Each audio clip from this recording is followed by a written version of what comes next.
করছে। আর এই ধর্মীয় কাজের সাথে আপনাদের যে উপস্থিতি আজকে দেখে সত্যি আমি আনন্দিত। এই সুন্দরভাবে এই যে সম্পন্ন হবে, এই মাধ্যমে আমাদের পূর্ণ অর্জিত হবে।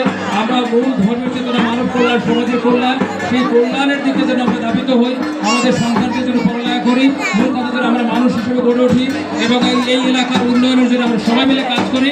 এই কথা বলে এই আমাদের সরকার সহ এই আয়োজনের সাথে সংশ্লিষ্ট সকলের প্রতি, এই গ্রামের সকলের প্রতি এবং আশেপাশের, আমি শুধু এই গ্রামের নয়, আমি আপনাদের সকলের সন্তান, সকলের অসীম সেইভাবে আমৃত্য কাজ করতে থাকতে চাই। আমি যেন সুস্থ থাকি, আপনাদের সাথে থাকতে পারি, এই কথা বলে আমি আবার চেয়ারম্যান দাদুকে বলবো, আপনি যেভাবে কাজ করে যাচ্ছেন আগামী